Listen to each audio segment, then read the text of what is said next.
لله الذي هدانا لهذا وما كنا لنهتدي لولا أن هدانا الله أشهد أن لا إله إلا الله وحده لا شريك له وأشهد أن سيدنا ومولانا محمدا عبده ورسوله اللهم صل وسلم وبارك على سيدنا وحبيبنا محمد وعلى آله وصحبه ومواله أما بعد.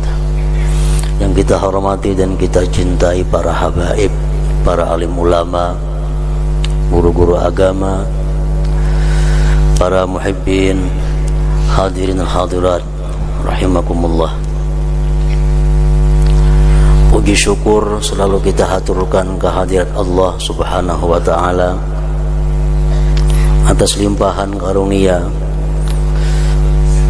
limpahan taufik hidayah dan inayah kepada kita semua, sehingga kita pada malam hari ini dapat kembali berkumpul bersama-sama di majelis yang penuh berkah ini.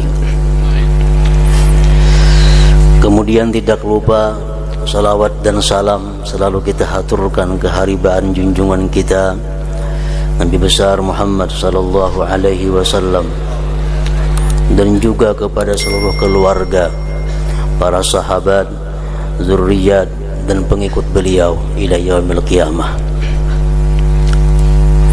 Para muhibbin rahimakumullah,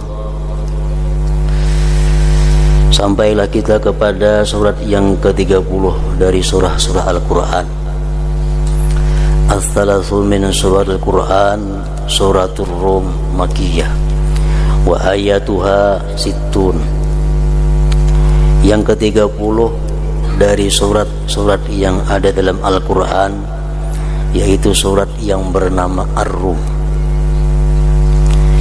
Makkiyatun, surat ini diturunkan di Mekah dan ayat-ayatnya berjumlah 60 ayat. Dinamakan surat yang ke-30 ini dengan surat Ar-Rum karena di dalam surat ini ada bercerita tentang Rum, tentang bangsa Romawi.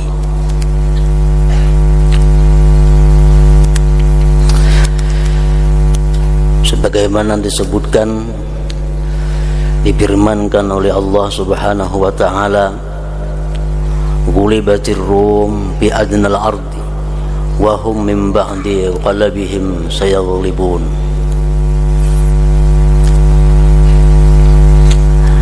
Ghulibatir Rum, dikalahkan bangsa Romawi yang terletak di ujung jazirah Arab, yang terletak di tempat paling dekat dengan jazirah Arab.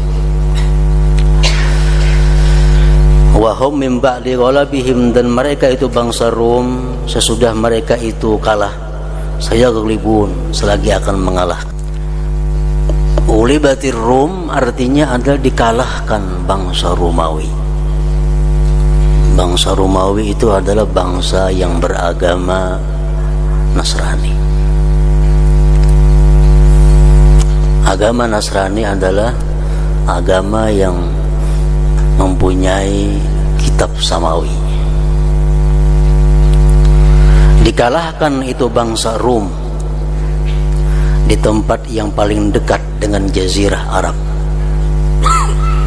Yang mengalahkan itu adalah bangsa Persia. Bangsa Persia ini bangsa yang beragama Majusi, bangsa yang tidak ada mempunyai agama, yang tidak mempunyai kitab samawi.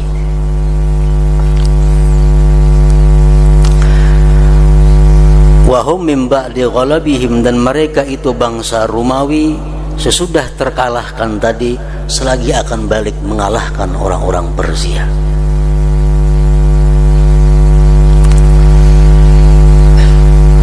Nah, hubungannya dengan Rasulullah Sallallahu Alaihi Wasallam dan para sahabat waktu itu adalah, Nasrani ini orang yang punya kitab samawi, Muslimin punya kitab samawi. Majusi tidak punya kitab samawi. Penyembah berhala di Mekah, kaum Quraisy waktu itu tidak punya kitab samawi. Nah, lalu orang-orang Rum yang kalah dengan orang-orang Persia merupakan kebanggaan oleh orang Quraisy karena sama-sama tidak mempunyai kitab samawi. Lalu orang-orang Quraisy berkata, ini satu bukti bahwa orang-orang yang tidak punya kitab samawi lebih hebat daripada orang yang punya kitab samawi. Dan itu pun nanti pertanda bahwa kaum muslimin akan bisa kami kalahkan, sebagaimana Majusi bisa mengalahkan Nasrani. Tetapi kemudian sesudah berapa tahun terjadi, akhirnya bangsa Romawi dapat kembali mengalahkan bangsa Persia itu. Nah, para muhibbin rahimakumullah, itulah salah satu sebab kenapa surat yang ke-30 ini dinamakan dengan Ar-Rum. Surat Rum artinya surat orang Romawi, karena ada cerita tentang Rum di situ. Sebagaimana surat Al-Quran yang lainnya, surat Ar-Rum ini banyak menceritakan kisah-kisah para anbiya. Surat Ar-Rum memberikan petunjuk, arahan kepada kita bagaimana jalan yang benar, bagaimana jalan yang salah, dijelaskan oleh Allah Subhanahu wa taala dalam surat Ar-Rum ini. Dalam surat Ar-Rum Allah bercerita tentang kebesaran-kebesaran Allah, tentang kehebatan-kehebatan Allah Subhanahu wa taala. Antara lain Allah berfirman dalam surat Ar-Rum ayat 21 yang berbunyi, "Wa min ayatihi an khalaqa lakum min anfusikum azwaja litaskunu ilaiha wa ja'ala bainakum mawaddatan wa rahmah inna fi dzalika laayatin liqaumin yatafakkarun." Setengah daripada tanda ayat Allah bahwa Dia ciptakan bagi kamu dari bangsa kamu berpasang-pasangan agar kalian bisa tentram kepada pasangannya,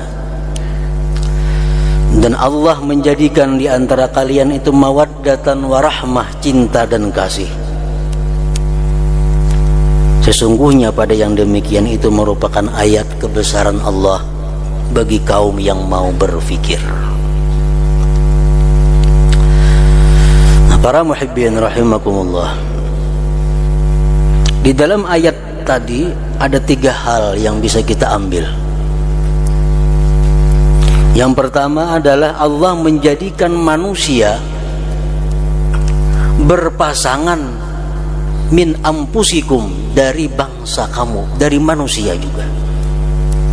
Jadi manusia pasangannya adalah manusia. Manusia menurut sebahagian pendapat fuqaha tidak boleh kawin dengan jin. Tidak boleh kawin dengan jin. Sebabnya apa? Karena jin bukan bangsa kita. Manusia kada boleh kawin dengan sapi bini. Kenapa? Bukan bangsa kita. Min anfusikum. Allah menjadikan manusia itu ada berpasangan dengan manusia. Ini satu nikmat yang diberikan Allah, satu kebesaran Allah Subhanahu wa taala. Yang kedua, dalam ayat itu dijelaskan bahwa tujuan dari manusia itu berpasangan agar saling menenteramkan satu dengan lainnya. Suami bisa menenteramkan istri, istri bisa menenteramkan suami. Litas kunu. Di dalam tafsir Shawi Al-Jalalain disebutkan kalau sepasang suami istri itu sudah tidak bisa saling menenteramkan, lebih baik bercerai. Kenapa? Sudah keluar dari jalur Al-Quran. Al-Quran mengatakan bahwa istri menenteramkan suami, suami menenteramkan istri. Litas kunu.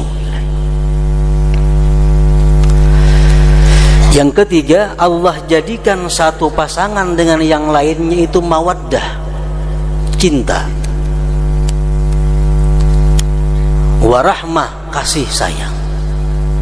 Nah, cinta dan kasih sayang ini biasanya aghlabiyahnya timbul akibat saling memberikan ketentraman. Kalau sudah istri bisa menenteramkan suami, suami bisa menenteramkan istri, timbul mawaddah warahmah, timbul cinta dan kasih. Kalau sudah bini memberi muar lawan laki, laki memberi muar dilihat bini, kada akan timbul mawaddah warahmah itu. Nah, para muhibbin rahimakumullah, bagaimana caranya agar sebuah keluarga, agar satu pasangan suami istri ini bisa saling menenteramkan, bisa menjadi satu rumah tangga yang sakinah?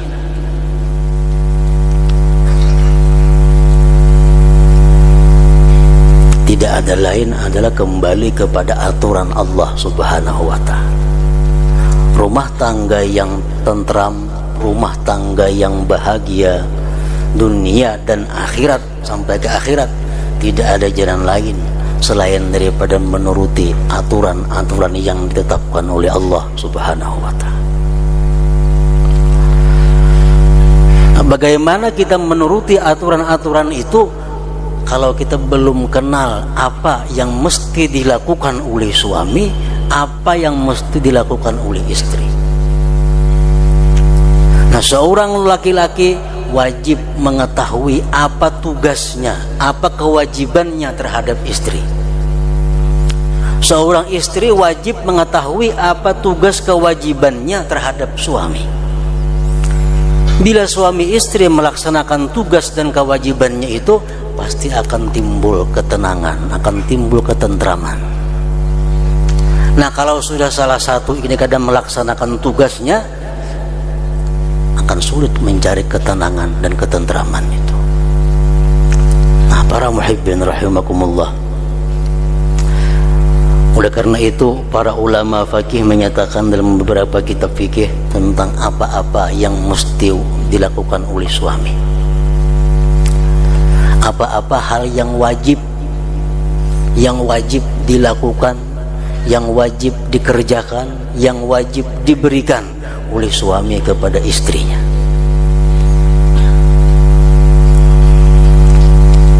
Apa-apa yang wajib diberikan istri kepada suaminya diatur di dalam agama kita supaya bisa mendapatkan rumah tangga yang sakinah, ketentraman.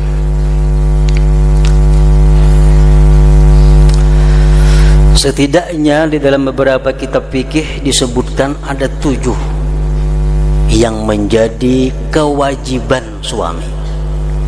Arti wajib tahu semua anak sudah wajib. Bila dikerjakan berpahala, ditinggalkan berdosa. Nah, 7 perkara ini adalah kewajiban, tugas-tugas orang nang jadi suami. Kalau anggaran kada kau menggawi nang 7 ini, para ya begini. Kenapa? Bakal jadi masalah. Rasulullah bersabda, "Man istata'a minkumul ba'ah falyatazawwaj fa innahu aghaddu lil basar wa ahsanul farji wa man la falyasum fa inna as-sawm lahu wija." Muttafaq alaih. Ujar Nabi, barang siapa yang kuasa daripada kamu wahai laki-laki akan ba'ah, melaksanakan tugas-tugasnya sebagai suami, hendaklah kawin. Karena kawin itu lebih menahan bagi mata, memelihara bagi kemaluan. Waman la, siapa yang tidak mampu, tidak punya kekuatan, kemampuan untuk bertugas sebagai suami, fal yasum, puasa. Harus kawin, puasa ya Nabi, karena puasa itu obat bagi orang yang kada sanggup kawin. Nah, jadi yang kawin ini bagi yang mampu. Man istata'a minkumul ba'ah falyatazawwaj. Apa yang dimaksud dengan ba'ah itu? Tugas seorang suami itu pertama, ujar ulama-ulama fikih menyebutkan, satu, menyediakan tempat tinggal yang layak untuk istrinya, tempat tinggal yang pantas, yang cocok untuk istrinya.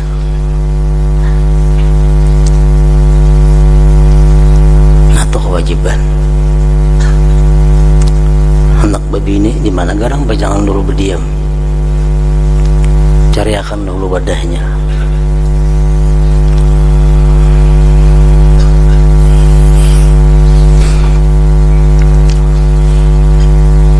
Itu wajib. Walau walau mu'aran sekalipun, mu'ar minjam pun siapakah tempatnya, menyewa kah, mengontrak kah, asal ada, tapi nang layak dengan keadaan kedudukan istrinya. Ini mesti dipikirkan sebelum kawin. Yang kedua, memberi makan minum lauk pauk yang sudah masak. Dan dalam 1 minggu minimal 1 kali daging. Itu minimal sekali seminggu daging. Arti daging itu daging kambing kah, sapi kah, daging unta kah, daging apa. Minimal sekali seminggu ada daging. Itu kewajiban suami. Jadi kada boleh menunjuk barasnya iwak nang bersisik nih tuh diunjuk ke rumah sudah masak semuaan, baik seorang memasaki atau pembantu seorang memasaki atau nukar nang masak. Itu kewajiban. Nah, bila kada melaksanakan itu berdosa. Gunakan lawan siapa aja nih tuh, kitab mana ya, cari aja.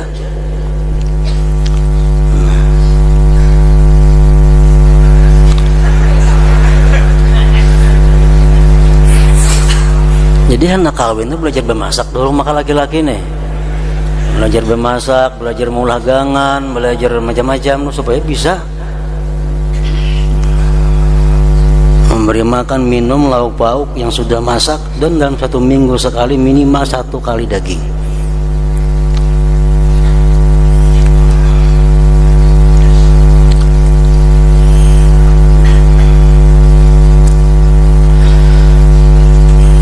Kada boleh menunjuk barasnya nukarakan iwak nang mantahnya. Kalau bini kita kada ridha, kita berdosa.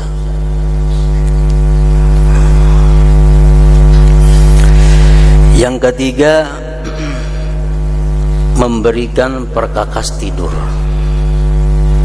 alat pembersih badan dan pakaian. Itu kewajiban. Alat pembersih badan, sabun, sikat gigi dan sebagainya, pakaian, alat pembersih pakaian. Yang keempat, memberikan alat-alat makan. Bukan hanya rantang, nanti suruh ada sediakan piringnya, sediakan sinduknya, sediakan cangkirnya, sediakan macam-macamnya. Memberikan, bukan main jam, ini memberikan. Yang kelima, kewajiban suami adalah memberikan pakaian dalam setahun 2 lembar. 2 lembar lagi setahun. 2 lembar itu artinya 2 lembar baju gamis, 2 lembar tapih, 2 lembar dastar, 2 lembar saraba 2.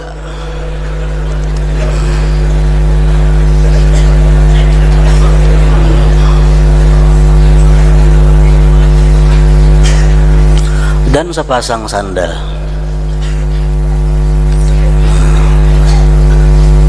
Kakamban 2, jilbab 2, saraba 2. Dalam 12 bulan cukup Kalau kita sudah menukarakan secara berdua, sudah gugur kewajiban kita.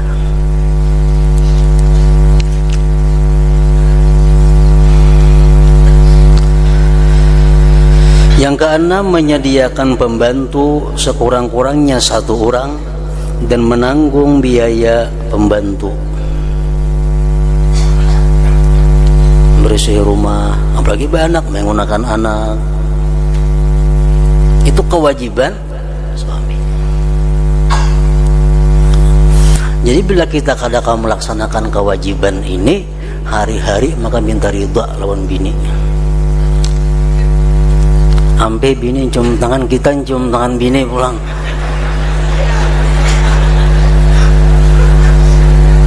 Banyak kita nang kada biris napa? Baras nang mantahnya, iwak nang mantahnya, baju ditapasiakan, semuaan dibirisakan. Padahal bukan kewajiban mereka, kewajiban kita. Kayak panang tentram rumah tangga itu.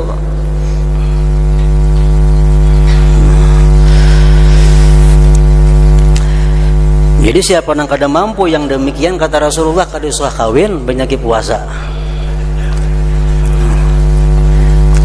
Waman la falyasum fa inna saum lahu wija, muttafaq alaih. Itu adalah tugas seorang suami. Nah, kemudian lagi yang perlu diketahui oleh perempuan yang jadi istri atau yang akan jadi istri. Pertama, yang wajib dilakukan oleh seorang perempuan adalah taat bagi perintah suami pada seumpama bersenang-senang, pakaian dan perhiasan. Kapanpun kalau suami hendak bersenang-senang, wajib menuruti. Pakaian apapun yang dikehendaki oleh suami wajib dituruti, asal pakaian itu kada bertentangan dengan hukum Allah Subhanahu wa ta'ala. Yang pada baik baju itu kok kada katuju, nang ini aja pakai nah. Itu wajib menuruti, asal pakaiannya kada behual lawan Allah Ta'ala. Perhiasan itu nang wajib ditaati. Namun jar laki cok kan aku banyu itu kada wajib menaati itu. Karena lain urusan bersenang-senang itu balap-balap ngarannya. Pada misal bersenang-senang, pakaian dan perhiasan. Yang kedua yang wajib dilakukan oleh seorang istri adalah menghormati suami dengan penuh kehormatan, dengan merendahkan pandangan mata di hadapannya, lembut tutur katanya, diam waktu suami berbicara, memanggilnya dengan panggilan yang penuh ihtiram dan ta'zim. Kewajiban istri. Mata jangan mencengangi muha laki, apalagi meranguti. Menjangangi aja kada boleh, harus tunduk. Lembut tutur kata, jangan nyaring pada laki. Diam waktu suami berbicara, mengarakan mangiyau sidin lawan kiawan yang terhormat. Bapak ke kiyau, jangan bersisi. Yang laki jangan bersisi, berdosa. Laki adol-adol makan kah kada kah?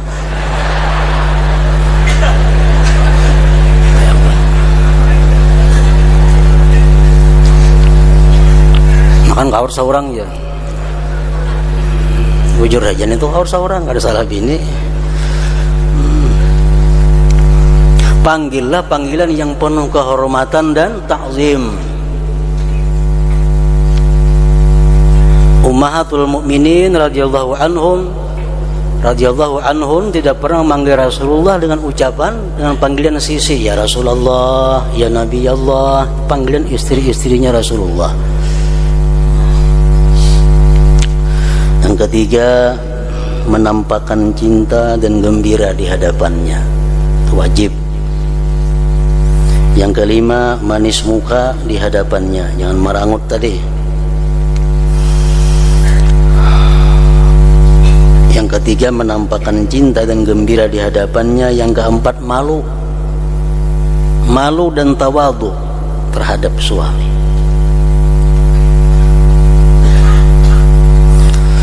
Yang keempat, melepaskan kepergiannya dan menyambut kedatangannya. Wajib juga itu sekalinya. Laki biasa bila pukul 5 datang. Nah, jam 5 kurang 5 sedang bersiap-siap itu di muara lawang menyambut. Bila kadang jam itu berusaha. Jam 8 lagi biasa ke pasar. Lapas zakat. Wajib itu. Yang kelima, manis muka di hadapannya. Yang keenam, berharum-harum dan berhias di hadapannya. Bila laki sudah turun, hapusi perhiasan itu. Laki ada di rumah, berhias sepaling hias. Laki sudah ada di rumah, paculi perhiasan. Pupur digusuk, gincu digusuk, semua digusuki. Kalau laki sudah keluar pada rumah.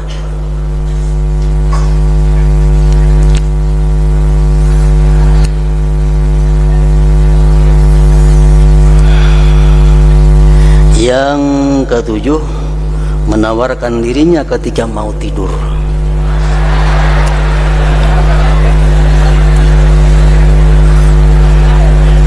Memang kayak itu bacaannya. Ada orang yang melebihi, ada tuh kayak itu bang, menawarkan dirinya begitu hendak guring.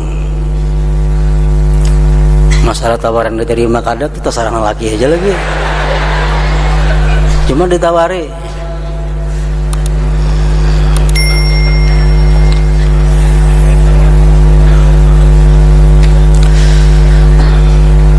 Yang kedelapan, memuliakan keluarga suaminya, bintuha, ipar dan sebagainya, dihormati, dimuliakan. Yang kesembilan, bersyukur kepada suami, bersyukur kepada Allah, diberi Allah suami ini, dan merasa banyak atas pemberian suami itu. Laki beri 5.000, mah banyak juga beri 5.000. Asa banyak diberi laki. Jangan dihapak berian laki ini tuh. Jangan dianggap remeh, penting, kada boleh. Nah, 9 itulah hal-hal yang wajib dilakukan oleh seorang istri. Bila kada melakukan, dia akan berdosa. Minta ampun kepada suami dan minta ampun kepada Allah Subhanahu wa ta'ala. Begitu pula seorang suami yang tidak melakukan kewajibannya, minta ampun kepada suami, minta ampun kepada Allah Subhanahu wa ta'ala. Inilah secara ringkas tentang tugas-tugas seorang suami dan istri. Nah, bila sudah bisa menjalankan tugas ini dengan penuh, pasti rumah tangga itu akan mendatangkan mawaddah warahmah, cinta dan kasih. Kenapa? Karena sudah masing-masing menjalankan tugasnya.